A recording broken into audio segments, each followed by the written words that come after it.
سڵاو بینەران و بیسەرانی کەناڵی ئاسمانی پەیام، خۆشحاڵم لە ئەڵقەیەکی نوێی بەرنامەی پورتێتان دەگەمەوە. لەم ئەڵقەی بەرنامەکەماندا باز لە هاوکاریکردنی یەکتری دەکەین. پرسیارە ڕاستەی میوانەکانم دەکەم و دەپرسم هاوکاری یاخود تەعاون چییە؟ ئاینی پیرۆزی ئیسلام چۆن هەمانەدات هاوکاری یەکتری بکەین؟ ڕۆڵی زانایانی ئاینی لە هاوکاریکردنی خەڵکدا چییە؟ ئایا هاوکاری و بەمەدەمەوە چوون لە هەموو کاتێکدا پاداشتەکەی وەکو یەکە؟ وەڵامی ئەم پرسیارانە لە میوانەکانم وەردەگرمەوە.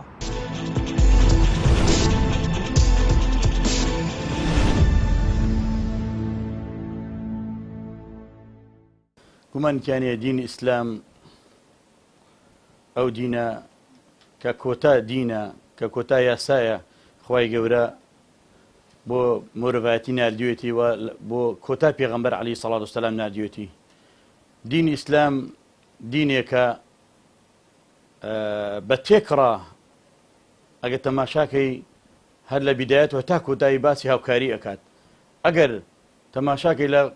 بە نەسەحێکی سەریح بێت، بە دەقێکی سەریح بێت، یەک ئاەتێکمان هەیە لە قورئانە باسی تەعاون نەکات کە لەناو سوورەتی مائیدەیە خوای گەورە دەفەرمێ بسم الله الرحمن الرحیم وتعاونوا على البر والتقوى ولا تعاونوا على الإثم والعدوان واتقوا الله إن الله شديد العقاب. أما آياتي الصريحة دقيق يرون أشكراك بعسي هاوكاري أكات كخوا جورا فرميع إيوا كأمركات إيوا هاوكاري يكبكن أي خلقينا لسر بر التقوى بر عرب عليه اسم جامع لكل أعمال الخير. نايكي كوكروية بر بوهم كردواريكي شاك بوهم أفعالك شاك بوهم أفعالك معروف وشاك. يعني خواي جورا هان ما ندا أي خلقينا أي مسلماننا إيو هاوكاري يك بكن بو هاتشتي شاكية بيشتي يك بقرن هاوكاري يك بكنو بهناي خلق وبتشن بلام ولا تعاونوا على الإثم والعدوان. شون هاوكاري دانا وكاري شاك ببيتشانو شوا هرشمان ليكاتو والنهيمان ليكا لهاوكاري بكين لشتي خرابو قيزو كانوا إثم وعدوان دجمناياتي. واتقوا الله إن الله شديد العقاب. والأخوة بترسن سوق أخواي جورا شديد العقاب طولوا سزاكي بإيش وبأزارة عقابي قرصة پروردگار. جاء أجر بيت سر أم آياتا أم دقة تنها أم دقيمان هي أم نصطمان هي كبأسي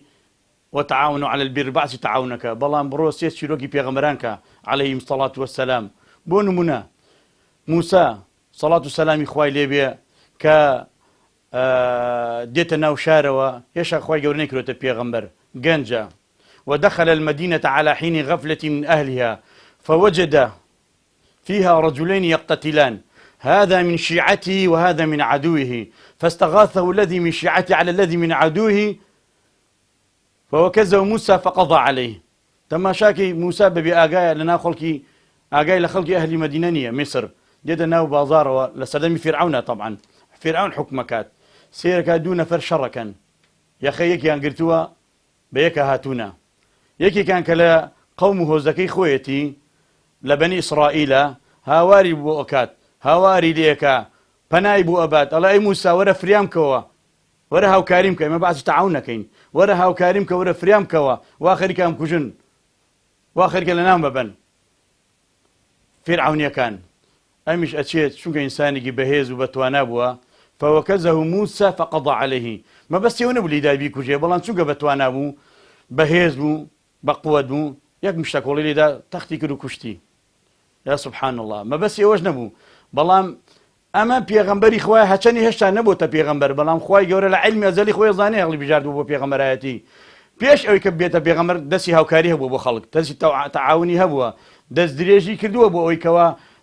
بيش خربو بو أوي كوا يارمتي خلق بداتو يارمتي دور بركي بدا بلى يارمتي هاوركي دا بلام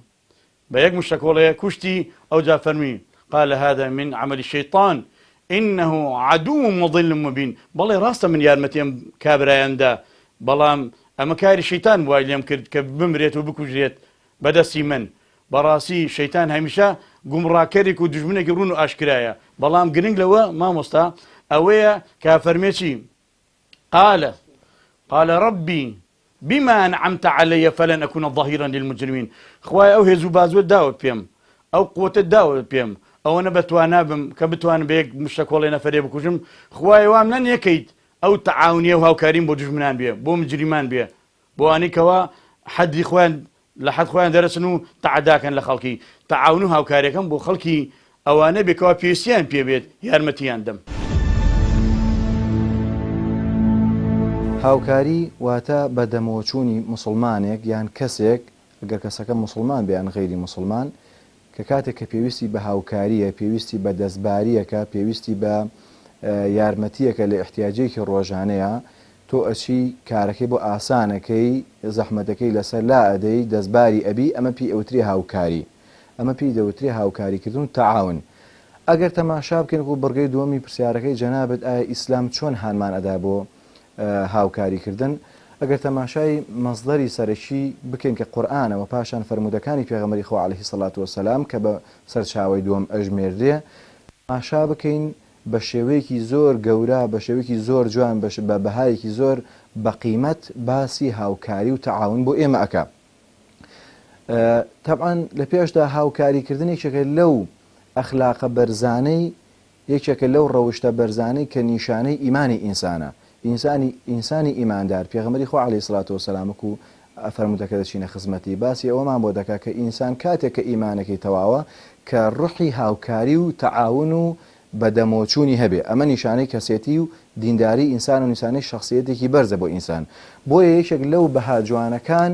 یەکێک لە بەها گرنگەکانی ئیسلام بریتە لە هاوکاری و تەعاون کە لە هەموو کات و ساتێکە بە تایبەت لە وەخت و زروفە ئێمە کە خەڵک لە بەقەیرانە ئەڕوا خەڵکان وەزعێکی دەرونی و ناخۆشیان هەیە، بۆیە لەم کاتەیە زیاتر ئینسان واجبە لەسەری کە تەعاون و هاوکاری هەبێکەواتە یەکێک لە بەها گرنگەکانی ئیسلام. قورئانی پیرۆز زۆر گرنگی بە هاوکاری ئەدا، وەک خۆی گەورە میهرەبانە فەرمێ وتعاونوا على البر والتقوى ولا تعاونوا على الإثم والعدوان. ئەمە ئەمرێکە لەلایەن خۆی گەورە میهرەبانەوە کە داوا لە ئێمە ئەکا کە هاوکاری یەکتری بکەین لەسەر چاکەکردن، لەسەر چاکەکاری، لەسەر خواناسی، لەسەر تەقوا و ڕێگری لە یەکتری بکەین لەسەر خراپەکاری ئەگەر خوا نەخواسە ڕوویدا. ئەو جار هاوکاریکردنەکە چۆنە و شێوازەکەی چییە؟ تەبعاً هاوکاریکردن ئێمە ناتوانین لێرانەدا بڵین هاوکاری لەم خاڵەدا ئەمە هاوکاریە، ئەم نقطەیە ئەمە پێی ئەوتری هاوکاری، غەیری ئەمە هاوکاری نییە. کەوترا هاوکاری یان بڵین تەعاون بە شێوەیەکی گشتی لە ئیسلامە معنایەکی زۆر فراوانی هەیە، مەدایەکی زۆر فراوان و گەورەی هەیە. هاوکاریکردن هەر بە ماڵ نییە، هاوکاریکردن زۆر جار بە ماڵە، بەڵێ هەندێک جار بە قسەیەکە، هەندێک جار بە ڕوویەکی خۆشە، هەندێک جار بە مووقیفێکە، یعنی هەر شتێکە بێتە مایی یارمەتیدان و هەر شتێک بێتە مایی سەرخستنی بەرامبەرەکەت بۆ کاری خێر و چاکە، ئەو پێوتری هاوکاری. ئەگەر ماڵ سەرف بکەی یان سەرف نەکەی. خوای گەورە میهرەبان لە قورئانی پیرۆزە لە سوورەتی عەسڕ دەفەرمێ والعەسڕ سوێن بەکات ئین الئینسانە لەفی خوسڕ، سوێن بەکات چی ئینسانەکان هەیە لە خەسارتمەندیان. بەڵام خوای تەعالا جای ئەکاتەوە لە دوایە دەفەرمێ ئیلا الذین ئامنوا، ئیلا ئەو کەسانە نەبێت کە ئیماندارن، کەواتە ئیمان ئەو کەسانی کە ئیماندارن و ئیمانیان هێناوە لە خەسارتمەندان نین بۆ خوای تەعالا فەرمێ. پاشان سیفەتیان باسەکە کە پەیوەندی بە بابەتەکە و هاوکاریەوەیە، دەفەرمێ ئیلا الذین ئامنوا، بەڵام سیفەتی ئیماندارانە چییە؟ إلا الذين آمنوا وتواصوا بالحق، ئەوانەی کە لەسەر حەق ئامۆژگاری یەک ئەکەن، لەسەر حەق نەسیحەتی یەک ئەکەن، وتواصوا بالصبر، و بە هەمان شێوە لەسەر سەبر و ئارامیش لەسەر دان بە خۆ داگرتندا ئامۆژگاری یەک ئەکەن و تەعاون یەکەن. کەواتە تەماشاکەی لێرەدا باسی ماڵ و سەرەت و سامانی تیانە، بەڵام ئامۆژگاریکردنی یەکتری، نەسیحەتکردنی یەکتری لەسەر ناڕەحەتەکانی دنیا و لەسەر حەق، ئەمە گەورەترین جۆری هاوکاریە و خی گەورە میهرەبان ئاماژەی پێ فەرمووە و فەرمودەکانی پێغەمبەری خۆش عەلەیهی سەڵات وەسەلام زۆرە لەو بابەتەوە کە هانی ئێمە دەدات. دیارە هاوکاری واتە دەستبارگرتن، واتە بەدەمەوەچوونی یەکتری کە ژیان بەڕاستی بەوە خۆشە بێ و ضرورەتی ژیانە. ئیسلامیش دیارە زۆر گرنگی بەو کارە داوە. بۆ نمونە خوای پەروەردگار لە قورئانە فەرمێ أعوذ بالله من الشيطان الرجيم وتعاونوا على البر والتقوى ولا تعاونوا على الإثم والعدوان، كأما آياتي زور مشهورة. خواهي قورا فرمي هاوكاري يكتري بكن لسر كاري خير و چاكا، بلام نكن هاوكاري يكتري بكن لسر كاري خرابة و بيشرعي. كواتا هاوكاري دو جورة، هاوكاري لسر كاري خير، لسر كاري باش، لەسەر دروستکردنی کۆمەلگا، لەسەر دروستکردنی فرد، لەسەر بنیادنانی سەرزەوی و ئاوادانکردنەوەی سەرزەوی و هاوکاریەکی تریش ئەوەیە کە ئێمە دەستباری یەکتری بگرین لە نەکردنی تاوان،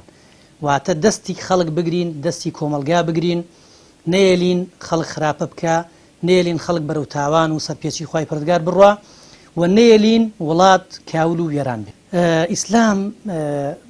زۆر گرنگی بەو لایەنە داوە. تەنانەت ئیسلام هاوکاریکردنی کەسێک یەک هەنگاو لەگەڵ کەسێکا بڕۆی بۆ جێبەجێکردنی کارێکی، بۆ پڕکردنەوەی پێویستیەکی، کاتێک کەسێک بانگت ئەکا بەدەمیەوە بڕۆی،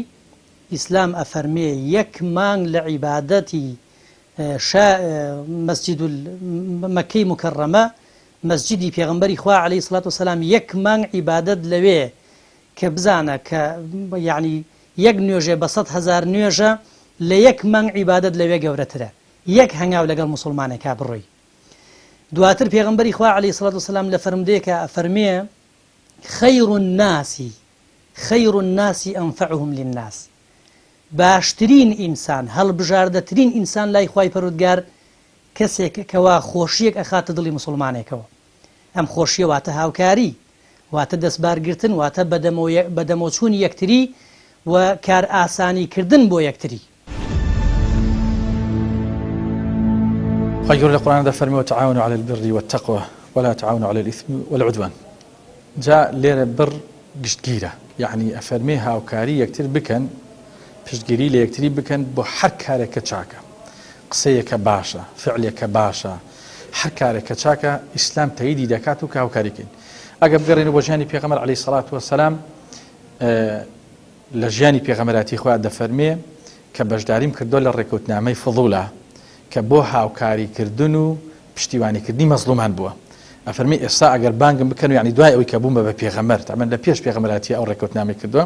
ئەڵێ ئێستا ئەگەر بانگم بکەنەوە بۆ ئەو ڕێکەوتنامەیە من ئامادەم بچمەوە بۆ ئەو ڕێکەوتنامەی بەشداری بکەم. و ژیانیش بەبێ هاوکاری ناڕوات، کەس ناتوانێت بەتەنیا بژێت. ئێستا ئەگەر تۆ بێنی هەل لە ڕووی علمیشەوەی وڵاتی سین کە ملیارێک و 300 ملیۆن خەڵکە، ئەتوانێت بەتەنیا بژێ؟ تیجارەت نەکا لەگەڵ خەڵکی، هاوکاری نەکا لەگەڵ خەڵکی، لەگەڵ خەڵکا پەیوەندیت نەبێ، ناتوانیت بژیت. لەبەرەوە هاوکاری ئیسلام لە کاری چاکە تەییدت دەکا، پشتگیریت دەکا و لە کاری خراپەشە ئیسلام دەست دەگرێت. پێغەمبەری خوا عەلەیهی سەلام فەرمێ ئونصر ئەخاکە ظالما ئەو مەظلوما، ئەفەرمێ هاوکاری براکەتان بکەن ئەگەر مەزلوم بوو سەری بخەن، مێڵن زوڵمی لێ بکرێ. و گوتیان ئەی پێغەمبەری خوا ئەی ئەگەر زاڵم بوو فەرمی دەستی بگرە، مەسئولێک کە ئەزانی زوڵم دەکا، کەسێک کە ئەزانی هاوکاری مەکە، دەستی بگرە هاوکاریکردنە. لەبەرەوە لە هەموو ئیشێکی چاکە، لە هەموو کارێکی باشە هاوکاری یەکتری بکەن. ئیتر هەر کەسەش هاوکاریکردن دیارە بە کەسەکانیش دەگۆڕێ و بە پێش شوێنەکانیش دەگۆڕێ. دکتۆر هاوکاری نەخۆش بکە، مامۆستا هاوکاری تەڵەبە بکە، کچ هاوکاری دایک بکە، کوڕ هاوکاری باوک بکە، دوانیە یعنی هەموو کەسێک ڕێگایەوە کرێکار مەسەد لەگەڵ دۆستایە، میلە لەگەڵ حکومەتە، هەموو کەسێک دەتوانێت هاوکاری یەکتری بکە لەو مهنەی کەتیایەتی.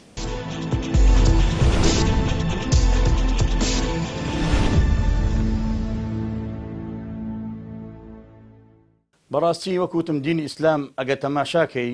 هەر لە بیدایەتی هاتنی پێغەمبەرەوە عەلەیهی سەڵات وەسەلام، هەر لە ئەشکەوتەکەدا بەزێ خوارەوە کە خوای گەورە کردی پێغەمبەر پێویستی بە هاوکاری بووە تاکە مرۆڤێ بووە، بەڵێ مەعیەت و چاودێری خوای لەگەڵا بووە. چی ئەوەی کەوا خوای گەورە هاوکاری پێغەمبەرەکەی کردووە، یەکەم کەس کە هاوکاری خوای پێغەمبەرەکەی کردووە خوای تەبارەک و تەعالا بووە. ئەو جا پێغەمبەر عەلەیهی سەڵات وەسەلام ئەگەر ئەو ئەسحابە مستەضعەفانەی، ئەو ئەسحابانەی سەحابەکان کەوا لە ناو مەکەیە بوون هاوکاری پێغەمبەریان نەکردایە، هەر لە هیجرەت و هەم لە کۆچ و هەم لەوەی کەوا پێغەمبەر عەلەیهی سەڵات وەسەلام کەوا دەوڵەتێکی دامەزران لە مەدینەیە،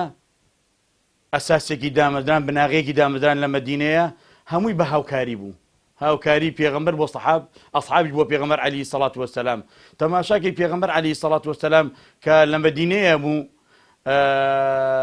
لەناو مزگەوتی پێغەمبەرە کە دروستیان کرد، تەنانەت مزگەوتەکەش بە تەعاون هاوکاری دروست کرا، هەموویان هەر لە ئاستی خۆیەوە، ئەوەی کەوا توانی ئیش کات، ئەوەی توانای قسەی خێرە بوو قسەی خێر. پێغەمبەر عەلەیهی سەڵات وەسەلام خودی خۆی بەردی هەڵەگرت، خوشتی هەڵەگرت، دەستی دیار بوو لە ئاودانکردنەوە و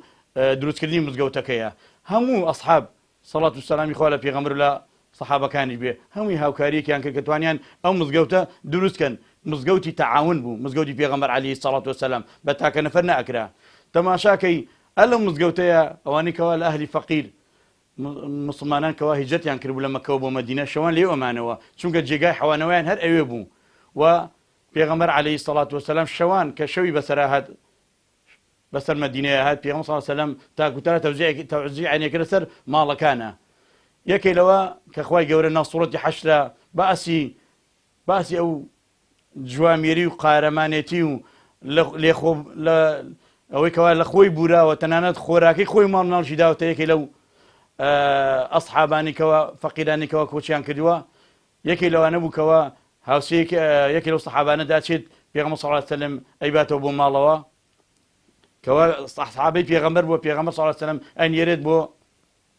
بۆ یەکێ لە ماڵەکان ئەڵێ ئافرەت ئەمڕۆ ئەم شەو میوانێکمان هەیە خزمەتی پێغەمبەر بووە لە مەکەیە لەگەڵ پێغەمبەرا بووە هەمیشە لەگەڵ پێغەمبەرا بووە عەلەیهی سەڵات وەسەلام کۆمەک و پشتیوانی پێغەمبەری کردووە تەعاونی کردووە ئێستاش حەقەکە ئێمە ئەمڕۆ تەعاونیان کەین ئەڵێ پیاوەکە کە قسەکە زۆر غەریب و عەجیبە ئەڵێ پیاوەکە هیچمان نییە ئێمە خۆمان محتاجین ئەڵێ تەنها تۆزێ خۆراکەیە ئەو بەسەراتە زۆر باس کراوە ئەڵێ باشە چی بکەین ئەڵێ ئافرەت تۆ خواردنەکەت کە هێنا فوی لە چراکە بکە وا بزانە دەستی بەریکەوتەوە کوژاوەتەوە دوای من دەستی بۆ نابم ئەو باتێری لێ بخوات بە هەمان شێوە ئەو شتا ئەکەن کەوا پیلانەکە داڕێژن بۆ چاک وەکو تەعاون و هاوکاریە بۆ ئەو فەقیری کە ماوەتەوە بڵێ فەقیرەکە بە شەرتێ مناڵەکانی خەوانووە لەو دیەوە لەم لاشەوە هاوکاری ئەو سەحابە فەقیراکە کەوا لە مەکەوە کۆچی کردووە بەڵێ کاتی ئەمە خۆیان بە برسێتی مێنەوە بگەر جگەرگۆشەکانی خۆی بە برسێتی هێڵێتەوە بۆی ئەو سەحابە بەڕێزە ئاسوودە بێت و بەحەوێتەوە لەوێ ئەو جا پێغەمبەر صلی الله علیه و سلم کاچن بۆ نوێژبەیانی ئەڵێ لەقەد ئەعجەب الرەب من ئەمریکما بەڕاستی خوای گەورە سەرسام بووم بەم ئیشە ئێوە کە کردتان ئەم شەو هەتا ئاەتەکە کە فەرمێ وەیؤثیڕون عەلى ئەنفوسهم وەلەو کانە بهم خەساسە لە خۆیان ئەگرنەوە ئەیدەنە میوان و خزم هاوکاری خزمی پێکەن و ڕێبوار و فەقیری پێکەن هەچەنێ خۆیان زۆر پێسیشیان پێیە لە خۆیان ئەگرنەوە ئەمە نمونەی فیداکاری و تەعاون بووە لە دین ئیسلامە و ئەنساڕەکان ئەهلی مەدینە بۆ ئەهلی مەکەیان کردووە الحەمدولله ئێمە کە ئەڵێ پێغەمبەر فەرمێ عەلەیهی السەڵات وەسەلام العولەماء وەرەثەة الئەنبیاء ئێمە لەسەر ڕۆشنایی ئەو فەرمودەی پێغەمبەر عەلەیهی السەڵات وەسەلام کەم و زۆر تەقسیرمان نەکردەوە لەو بوارەیە ئەگەر مارەبڕین بێ نیکاح بێ ئەگەر هاوکاری بێ کۆمەکی فەقیران بێت چی لە مزگەوت چی بتوانین وەکو کارێکی خێرخوازی بزانین برایەکمان محتاجە و پێویستی بە ئێمەیە ئێمە تەقسیرمان نەکرۆ کەم تەرخەم نەبووینە چوینە هاوکاریمان کردووە ئەگەر لە مناسبەتە دینەکان بێت لە مناسبەتی کۆمەڵایەتی و ئیجتیماعی بێ لە سڵح و لە ئاشتەوایی بێ هەچی هاوکاریە بە ئێمە کرابێ لەسەر شانمان بووە جێبەجێمان کردووە وهذا الفضل من الله ئەمە فەضلێکە لە خواوە کە بێمە بەخشیوە الحەمدولله وجودمان هەبووە بەندە الحەمدولله ئەوەی کەوا تا ئێستا چوومە بۆ مارەبڕین و بۆ عەقدی زەواج لە یەکێک پارەم وەرنەگرتەوە الحەمدولله و وتومە ئەمە تەعاونێک و هاوکاریەکە بۆ گەنجە کە دا ئەمەزرێت با من چیت باری قورس نەکەم بگرە باری سووکەکەم و پارەشی لێ ناچەنم چۆن لە سەرتا باسەوەمان کرد کە هاوکاریکردنەکە مەدایەکی زۆر فراوان و گەورەی هەیە بە تایبەت بۆ نمونە باسی کێشەی خەڵکن بە چەند خاڵێکە من ناتوانین تێکڕای بابەتەکان باسی لێ بکەین بەڵام چەند نمونەیە بۆ نمونە لەم کات و سات و وەزەی کە ئێمە تایە دەژین ئێستا خەڵک بە وەزەکی کەمێک ناخۆشە ڕوا بۆ نمونە لە ڕووی مادیەوە کەسێک کە پێویستی بە قەرزە کەسێک کە پێویستی بەوەیە کە یەکێک یارمەتی بدا بڕێک پارەی باتێ بە قەرز ئەمە لەم کاتەیە گەورەترین هاوکاریە کە مسلمانێ بچێ هاوکاری مسلمانێ بکە بڕێ پارەی بداتێ بە قەرز ئەمە لەوانەیە لە هەندێک حاڵەکاتێکە بۆ نەوەزێکی تر بێتە پێشەوە ئەم قەرزدان بە مسلمانە ئەو پاداش و ئەجرەی نەبێ بەڵام لەم کاتێک کە خەڵک وەزێکی تایبەتی بۆ دروست بووە ئەم چوون بەدەمەوە زۆر کاری گەورەی یان بۆ نمونە جەنابەت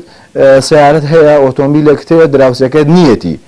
لە کاتێکی ناوەختە نەخۆشێکیانەیە کە تۆ ئەچی لەگەڵیا نەخۆشەکەی بۆ ئەبێ بۆ مستەشفا بۆ خەستەخانە ئەمە ئەجرێکی تایبەتی هەیە یعنی لە وەختێکی تراکە پێ بڵێ با بچین سەفرە و سیاحەتێکی ئەو دەشتە بکەین یان بچین میوانداری بکەین چکۆ حاڵەتێکی تایبەتە گوێ ئەچتە دەمێەوە کارێکی تایبەتیان کەسێ خوا نەخواستە ماڵەکەی گڕی تێبەر ئەبێ تووشی حادیسەیەک تێ کە ئینسان ئەچێتە دەمێەوە لەو کاتەیە ئیتر هەر جۆرە هاوکاریە بێ جاروێ پارێ سەرف ناکە بەڵام ئەچی دەستباریە بێ بەهێزێک بەخوەتێ بە قسەیەک ئەو کاتە ئەجر و پاداشەی گەلێک گەورە هەیە وەکو زانایانیش جەنابەت ئاماژەت پێ فەرموو بە حقیقەت زانایان چونکە میراتگری پێغەمبەران وەکو پێغەمبەری خوا عەلەیهی سڵات وسەلام خۆی ئاماژەی پێ فەرمووە و پاشان خۆیان بە پێشەوایانی خەڵکە زانن سپاس بۆ خوای گەورە لە زۆربەی حاڵەتەکاندا لە زۆربەی کات و ساتەکاندا زانایان دەستباری خەڵک بوونە هاوکاری خەڵکیان کردووە بە هەموو شێوازێک هەندێک جار بە مادی و هەندێک جار بە معنەوی بۆ نمونە بە شێوەیەکی گشتی بە معنەوی زانایان دەبینی بچووکترین کێشە لە کۆمەلگایە ڕووبدا کەسێک کە باسییان بکرێت کە بنە چارەسەری کێشەکان بۆیان کێن زانایانن با بڕین بانگ دوو مامۆسای ئاینی بکەین دوو قسە بکەن لەم بابەتەیە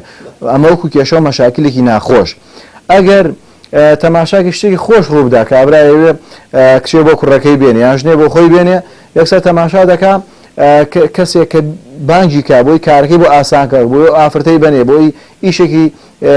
دنیایی بۆ بڕەخسێ یەکسەر تەماشا دەکەی بانگی مامۆسایەکی ئاینی دەکا بچێ لە کاری خۆشی و ناخۆشیە بچێ هاوکاری بکاوکو ئەبینێ لە تەعزیەکانە لە پرسەکانە بڵین لەسەر قەبرانە لە ژنمارە بڕینە لە تێکڕای بابەتەکانی ژیانە سوپاس بۆ خوای گەورە زانایان ڕۆڵێکی بەرچاویان هەبووە ئەوە شتێکە واقعا لە کۆمەلگای دیارە الحەمدولله بەتەئکید وەکو یەکنین بەتەئکید کاتێک کە کەسێک لە کاتێکە خەریکە ڕوحی لە خەتەرایە تۆ لە شەوە بەدەمی و ئەڕۆی یا بە سیارەکەت ئەیگەێنی یا تەلەفۆنێک ئەەکەی یادا ئەبەزیتە سەری بۆن من لەو ڕێگایە خوا نەخواستە سیارێک وەرەگەڕێ یعنی ئەمە جەریمەیە ئینسان دانەبەزێ بزانێت چی ڕووی داوە دانەبەزێ بڵێ ئیشی من نییە من تووشی مشکلە ئەبم یان بڵێ وەڵام من ئەم نەخۆشە ناگەن مەخەسخانە ئێستا بەرپرسیارە بم لی ئەمە جەریمەیەکی زۆر گەورەیە کە ئەمە هۆکارەکەیشی یاسایە بەڵام ئەمە لە لای خوا زۆر گەورەیە ڕزگارکردنی کەسێک خوای پەروەردگارە فەرمێ فەکەئەنەما ئەحیا الناس جەمیعا وەکو ئەو وایە هەموو خەڵکت ڕزگار کرد بێ کاتێ بە سیارەکەت ئەوی بۆ خەسخانە تەلەفۆنیشی بۆکە ئیسعافیەکەیەنی لایانی پەیوەندیدار ئاگادارەکەیتەوە جاری وا هەیە بەو پارەی کە تۆ ئەیدەیتێ پێویستی بەوەی عیادەیەک بکە پارەی نییە پێویستی بەوەی بچێتە دەرەوە تۆ دەعمی ئەەکەی ئەگەر بە 1000 دینارش بێ جاری وایە کۆمەشێک ئەکرێ جەماعیە کۆمەکەکە تۆ ئەو 1000 دینارە بەکەم مەزانە چونکم نەبەخشینەکە کەمترە بۆیە ئەم لایەنە گەورەترە کاتێک کە ڕوحی ئینسانێک لە مەترسی ڕزگارەکەی بەڕاستی ئەمە گەورەترە لەوەی کەوا ئینسانێک بەدەم ئینسانێکەوە ئەڕوال لە بۆن بە تۆ بە سیارە هەڵی ئەگری ڕاستە ئەمەش ئەجر و پاداشتێکی گەورەیە خوا زۆری پێخۆشە بەڵام بە تەئکید ئەوەی کاتێک کە ڕوحی ئینسانەکان ڕزگارە بێ یان با بڵێن ئینسانێک لە خۆ کوشتن ڕزگارەکەی ئەمەش هەر بۆ خۆی هاوکاریە ئەمەش زۆر گەورەیە لای خوای پەروەردگار یعنی بەو دەعمەی تۆ ڕەنگە کابرا واز لەو خراپە کارێ بێنێ کە بڕیاری ئەوەی داوە ژنی تەلاقدا عیلە هەڵوەشێنێتەوە خۆشی لە ناوبەرێ بەڵام بەو هاوکاریەی تۆ ڕزگاری ئەبێ کە بەڕاستی ئەمە خوا زۆری پێخۆشە وەخوای پەروەردگار تایبەت پاداشتی و ئینسانانە ئەداتەوە بەڵێ وڵا دیارە هاوکاریەکان زۆرن دەستبارگرتن زۆرن جاروا هەیە دەستبارگرتنەکان سیاسیە دەستبارگرتنمان هەیە نەفسیە دەستبارگرتنمان هەیە چۆن بڵێ لەلایەنی فەقیریە دەستبارگرتنمان هەیە قەولیە واتە قسەیە دەستبارگرتنمان هەیە کرداریە ئێمە دیارە لە ڕووی سیاسیەوە ئەتوانین دەستباری یەکتری بگرین ئەگەر سیاسیەکانمان دەستباری یەکتری بگرن ئەو کاتە سیاسەتێکی زۆر لەبار و ڕێکوپێکەکرێ و خەڵک لە ژێر سایی ئەو سیاسەتە ئیسراحەتەکە دەستبارگرتنی نەفسیمانەیە ئەگەر ئینسانەکان هاوکاری یەکتری بن دەستباری یەکتری بن هەر لە قسە هەر لە کردار بۆ نمونە پێدانی قەرزێک کەسێک پێویستی بە قەرزە من ئاگام لێ هەندێک جار کەسێک هەیە لەبەر ئەوەی پارەی نییە ناتوانێت کەسابەت بکە ئەگەر کەسێک بێ ئەم قەرزەی بداتی ئەمە زۆر گرنگە ئەمە زۆر مهمە سەرەکی لایانی نەفسی ئەم ئینسانە ئیسراحەتەکە ئەم ئینسانە لە تەنهایی ئەپارێزێ بۆ خەڵک گۆشەگیرە بێ بۆ خەڵک خۆی ئەکوژێ هەندێک جار من نمونەیەکت بۆ بژێڕمەوە جارێکیان کەسێک پێویستی بە قەرزە بێ داوای قەرز لە دەوروبەرەکەیەکە هیچی نادەنێ تەنانەت لە ئاخرا لە برسا ئەمرێ دواتر خزمەکانی دێن تەعزیی بۆ دابنن کەسێکی مردووەکە دەرانەکە ئەڵێ کاکە تۆ هەتا پێویستی بە پارە بوو پێویستی بە نان بوو هیچتان نەدا پێی هەتا وەفاتی کرد لە داخا مرد ئێستا نامەوێت ئێوە تەعزیب بۆ دانان و خۆتانی پێوەڵ شێشن بۆیە دەستبارگرتنەکان جاری وایە بە یەک قسەیەکە کەسێک پێویستی بە وشەیەکی خێرە جاری وا هەیە بە قەرزێکە جاری وا هەیە ئەوەیە کە لەگەڵ یا بڕۆی لەگەڵ یا بڕۆی بۆ ئەوەی ئیشێکی بۆ جێبەجێ بکەی بۆ نمونە ئێمەی مامۆسایان بەڕاستی زۆربەی کاتەکان بۆ ژنمارە بڕین بۆ نوێژی مردوو بۆ تەڵقینەکان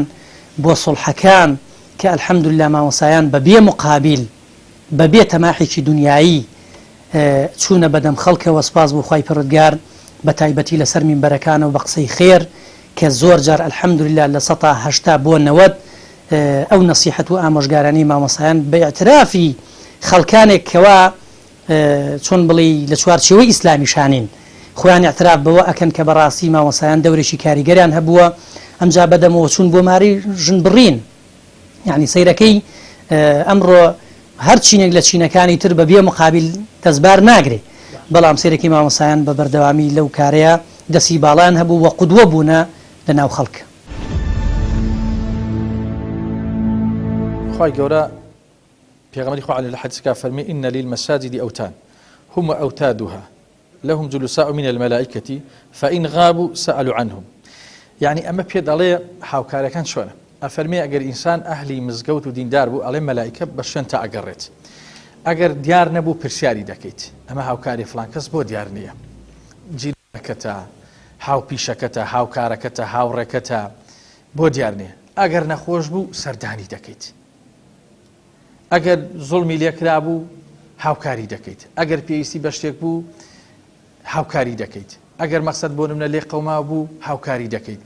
والحاصل هاوکاریەکان لە کەسەکان بۆ کەسەکان ئەگۆڕێ بڕی ناگۆڕێت بەڵام چۆن هاوکاری دەکەیت مەسە بۆ کەسێکە پێویستی بە قسەیەکی خێرە ڕەنگە تەبەسومێک بەرامبەر بە براکەت پێغەمبەری خوا فەرمێ سەدەقە ئەمە هاوکاری مەسە کەسی وا هەیە زەردەخەنێک لەسەر دەمەکانێتی لە خۆتۆ خۆشت دەوێت یعنی ئەو هاوکاریە ئەچیت بۆ دائیرەیەک ڕێگا فەقیرێکە بینیت کەسێکە بینی کە مەقسەد بۆ نمونە لێ قەوماوێکە تۆ هاوکاری دەکەیت هاوکارەکان جێ خۆی دەگرێت و ئیسلامیش لەسەر ئەمە پاداشت دەداتەوەنێ حتا حەدیثمان هەیە سەیری کە برا پێغەمبەر عەلەیهی سەلام فەرمێ لە ڕۆژی قیامەتە خوای گەورە بانگی کەسێک دەکا فەرمێ فڵانی کوڕی فڵان من نەخۆش بووم تۆ بۆ نەهاتی بۆ لام ئەڵێ پاک و بێگەردی بۆ تۆ خوا تۆ کەسی چۆن نەخۆش دەکەویت تۆ حەی و قەیومی کەسی جیرانت فلان کەسی هاو پیشت فلان کەسی ڕەفیقت کە نەخۆش بوو سەردانت بکردایە من لێ یانە فەرمێ فلان کەس من فەقیر بووم برسی بووم بۆ تێرت نەکردم ئەمە ڕووی لە دەوڵەمەنەکان پێغەمبەر عەلەیهی سەڵات وسەلام بە حەدیثێکە بەحسی ئەو حەوتاقمەمان بۆکە کە لە بەهەشتا لە ڕۆژی قیامەتە لەژێر عەرشی خوا حەشر دەکرێن یعنی هەر کەسە و جیاوازی مەسەڵەن کابرایە کە مەسئوولە هاوکاری ئەو بۆ میلەت ئەوەی کە عەدالەت بێت ئەمە داوای ئەوەی لێ ناکەن کە شەو نێژ بکات داوای ئەوەی لێ ناکە کە بەڕۆژوو بێت و هەروەها دەوڵەمەندێک هاوکاری ئەو چییە بۆ میلەتە بۆ دراوسەکانی بۆ کۆڵانەکانی ئەو پارەی کە هەیەی بیبەخشێ بە فەقیر و هەژارەکان هاوکاری مامۆستا مەقسەد بۆ نمونە جوانوتنەوەیەتی هاوکاری تەلەبە لەگەڵ مامۆستا جوانجۆگرتنیەتی هاوکاری کچ لەگە دایکەکەیە مەقسەد بۆ نمونە ئەوەیە کە سەموتاعی هەبێ هاوکاری بکە ژن لەگەڵ مێردەکەیە ئەمە هەموو هاوکارەکان مەقسەد بۆ نمونە ژن و مێرد پێغەمبەر عەلەیهی سەڵات وسەلام کە قودوە و ئوسوەی هەموو بەشەریەتە لە هەموو ڕێکەوە فەرمێ دوای ئەوەی کە وحی بۆ هات و جوبری لیبینی و کوشی بە خۆیوانی و بەڕاکردن هات و ماڵێ فەرمی زەمبیلونی ئای خەدیجە دامپۆشە فەرمی چی بووە ئەها سەیری کەمە هاوکاری ژن بۆ مێردەکەیەتی فەرمی وەڵا شتێکی وان بینێ بەخوا ئەترسم جنەوە کەوشت فەرمی نا وەڵڵاهی خوای گەورە قەت تۆ زایە ناکە لەبەرەوەی تۆ چی ئەەکەیت سیلی ڕەحم جێبەجێ ئەەکەی نانەدەی بە فەقیر هاوکاری هەژاری ئەەکەی یعنی هاوکاریکردن شەر نییە مەسەڵەن بۆ تۆ کە جسمێکی ساغت هەیە کوڕێکی گەنجیت کەسێکیە کە حاجیەکە لە بازاڕە ئەگەر لەگەڵ خۆ تا شتەکەی وەرگری چی تێچێت سارێکت پێێت و هەر بە تەنیا ئەڕێت فەقیرێک دەستی ڕاگرت و با فەقیر هەر کەسێکی کەس بێت بە کۆڵانەکە دەمەسە کەسێ هەتا بازاڕیگەنی قیچێکە ئەتوانی بیکەیت لەبەرەوە هاوکارەکان لە کەسەکان بۆ کەسێکە ئەگۆڕێت.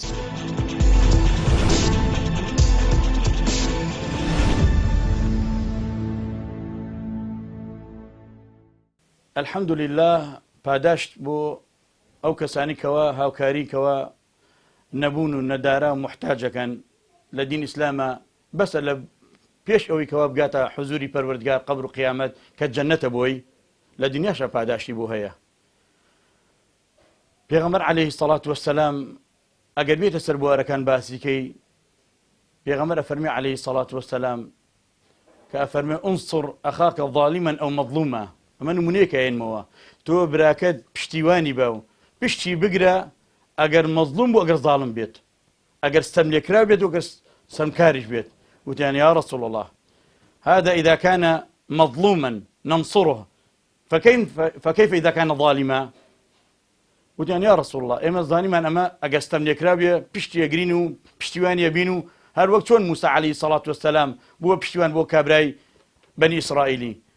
قوتارێکین لە زوڵم،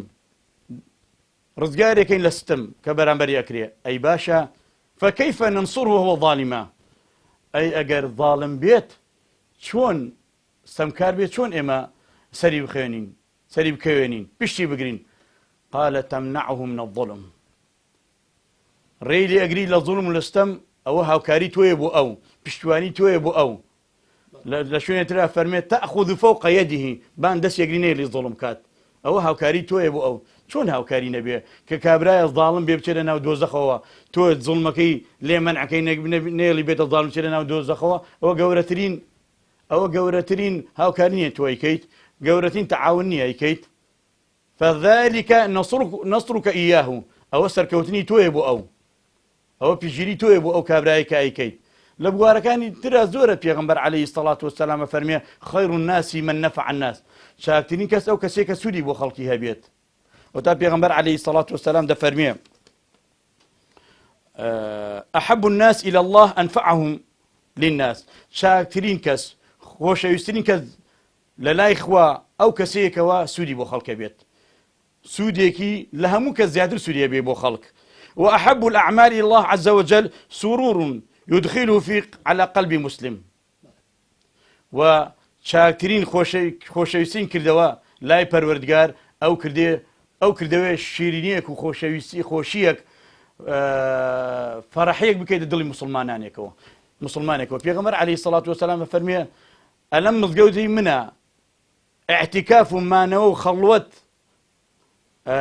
ئەگەر بمێنیتەوە یەک مانگێ لێرە لە خەڵوەتا بی لە ئیعتیکافا بی، بەڵام لەولاوە یارمەتی برایەکی مسلمان دەیت ئەوەت باشترەکەوە ئەچین مستعادە و هاوکاری براکە دەکەی لە دەرەوەی مزگەوتە. یعنی پێغەمبەر صلی الله علیه و سلم باسی مزگەوتی مەدینەی خۆیەکە کە زانین چی خێر و پاداشێکی تایە، بەڵام هاوکاری برایەکت بکەی، محتاجەکەی بۆ پڕەوەکەی، ئاگای لێبێ قوتارێکی دەربازیکەی لە سەغڵەتی و نەهامەتی و ناڕەحەتی و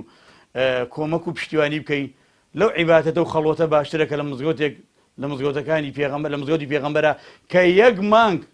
بمێنیتەوە ئیعتیکاف بکەی، هێشتا ئەمەیان چاکترە لەوەی کەوا لەو مزگەوتە مانگێ بمێنیتەوە. بەڵێ ئەو فەرمودەی پێغەمبەری خوا عەلەیهی سەڵات وەسەلام دەیان حکمەتی گەورەی تێدا. یەکێک لە حکمەتە گەورەکان ئەوەیە کە خوای گەورە میهرەبان کە ئێمەی خەڵق کردو بۆ عیبادەت، کە ڕاستەوخۆ عیبادەتی خوای گەورە میهرەبان بکەین بە نوێژ و ڕۆژ و حەج.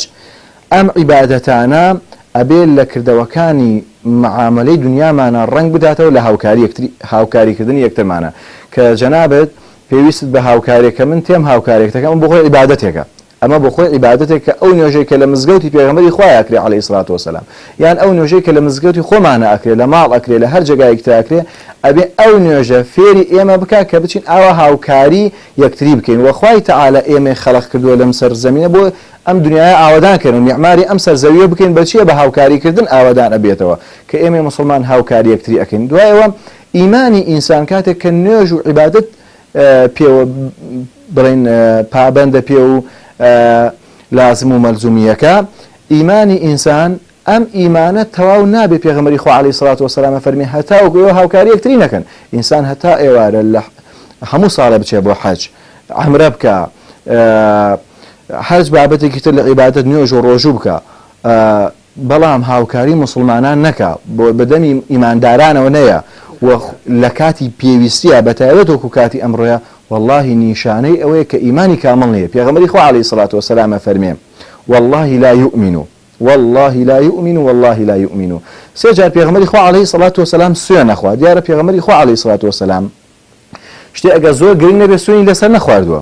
ئەگە شتێ زۆر گرنگ نەبێ بۆیە سێ جار چۆنەخوا فەرمێ واللهی ئیمانی نییە کەسێ ئیمانی نییە من جارە شەبعانە وەجارەه فی جەنبه جائع دەفەرمێ ئیمانی نییە کەسێک کە بۆ خۆی تێر بێ بەڵام دراوسەکەی برسی بێ دراوسەکەی برسی بێ اینجا برسێتی ئێمە هەندێک جار وەکو لە سەرەتاوە ئاماژەت پێ فەرموو هەندێک جار هاوکاریکردن هەر ئەو نیە کە تۆ بچی لەفەیە بەری بۆ دراوسەکەت کە فەقیرە کە نانی نییە بخوا ئەمڕۆ فەقیری ئەمڕۆ یان بڵێن هاوکاری ئەمڕۆ زۆرجار لەسەر خواردن و تەعامێکی وەختی پەکی نەکەوتووە بەڵێ ئەمانە شتێکی چاک و گرنگن لە هەندێک زۆربەی حاڵەکاتەکانە بەڵام هەندێک جار کابرا بۆ نمونە خانوویەکی خراپی هەیە بەعمەل ئەوە نە بەعمەل زستانە نە بەعمەلی هاوین تێ بۆیە ئەمە زەرورە کە دراوسەکەی توانای هەیە خوای گەورە پێیداوە کە بچی یارمەتی بدە واجبە لەسەری کە بچی یارمەتیدا واللهی ئەو دراوسەی تووشی نەخۆشی و ناخۆشیە بێت تووشی تاوانیش بێ هەندێک جار گوناهەکەی بەشێکی لەسەر ئەمە کە لەوانەی نان و خواردن و برنج و ڕۆنیشی هەبێ بەڵام پێداویستێکی ڕۆژانەیە و هاتوتە پێشەوە لەم سەردەم و زروفەیە یان پێویستێکی خەستەخانە یان پارەیەکە بۆ کەلوپەلێکی منداڵەکەی ئەوجار هاوکاریکردن پاداشتێکی یەزگار گەورە هەیە خوای گەورە میهرەبان باسی ئەهلی بەهەشتمان بۆ دەکات ئەو کەسانی کە خوای گەورە میهرەبان یان خاتە بەهەشت و خۆی تەعالا فەرمێ ويطعمون الطعام على حبه مسكينا ويتيما وأسيرا ئەو کەسانی کە ئەهلی بەهەشتن سیفەتیان ئەمەیە چییە کە خواردن و خواردەمەنی ئەدەنە ئیمانداران بەدەم ئیماندارانەوە تێن بەدەم مسلمانانەوە تێن بەڵام ئەم بەدەمەوە هاتنیان ئەم یارمەتیدانیان چۆنە لەوە نییە بەداخەوە شەنە پەیوەندی بابەتەکەەوە نیە بەڵام هەرۆک نقطەیەکی کەم ئاماژەی پێ بدەم ئەم هاوکاریکردن لە دوایە کە ئەو بەرامبەرەکەت ڕزگاری ئەبێ خوا ڕەحمی لێکا و دەریوشی لەکە لە دوایە نەیداتەوە سەریا لە دوایە نەڵێ من بووم یارمەتی دمدا من نەبووم ئاوات بەسەرات ئێمە زۆر جار بیستمان لە مەجلیسا کابرا لە سەردەمێکی زۆر 20 ساڵ پێش ئێستا یارمەتی کەسێکی داوە بەڵام ئێستا ئیداتە چاوی کوڕەکەیە چاوی خێزانەکەیە من ئاوا یارمەتی باوکتمدا یارمەتی باپیرتمدا ئەفەرمێ ئەم ئینەما نطعمکم لوجه الله ئەم یارمەتیدانە تەنها لەبەر خاتر خوای گەورە میهرەبان بێ و هیچ شتێکی تری تیادا نەبێت زۆر بە تەئکید زۆر بە گرنگیەوە باسی لێ ئەکا بۆ نمونە پێغەمبەری خوا عەلەیهی سەڵات وسەلام وەکو باسمان کرا فەرمێ هەنگاوێک لەگەڵ مسلمانێکا بنم لە یەک مەنگ عیبادەت پێم باشترە کە یەک نوێژێکی بە 100,000 نوێژە کە ئەمە بەڕاستی ئەمە گرنگی ئیسلامە بۆ ئەو کارە و زۆر شتی ترمان هەیە کە بەڕاستی فەرموودە ئاەت دەربارەی ئەوەی کە ئیسلام زۆر گرنگی بۆ لایەنە ئەدا و زۆری پێخۆشە و زۆر هانی ئەو ئینسانانەی داوە کە دایم بەدەم خەڵکەوە بڕۆن بۆ نمونە پێغەمبەری خوا عەلەیهی سەلام فەرمێ خەیڕکم یان فەرمێ خەیر الئیسلام ئەن تطعم الطعام وتقرأ السلام على من عرفت ومن لم تعرف ئەفەرمێ باشترین کردەوە لە ئیسلامە بریتێ لە چی ئەوەیە کە تۆ خواردن بە خەڵک بدەی سەلام لە خەڵک بکەی ئەوەی کە ئەیناسی ئەوەی کە نایناسی بزانە چەند گرنگە خواردندان ئەمە هاوکاریە اینجا دەستبارگرتن یعنی سێرەکەی زۆربەی کات پێغەمبەری خوا لە فەرمودەیەترا فەرمێ هەر یەکێک لە ئێوە ئەگەر موهنەیەکە زانێ با خەڵکی لێ فێرکە بۆ نمونە تۆ سایەقی بڕۆ خەڵک فێرکە نانەوەی بڕۆ خەڵک فێرکە مامۆستای زانستت پێ بڕۆ خەڵک فێرکە ئەفەرمێ ئەمە لای خوای پەروەردگار زۆر گەورەیە و زۆر گرنگی پێدراوە حتا لە کۆتایە ئەفەرمێ ئەگەر ئەمانەش نازانی کە واجبە لەسەرت بیگەێنی ئەفەرمێ شەڕت لە خەڵک بگرەوە ئەمەش هاوکاریە ئەمەش دەستبارگرتنە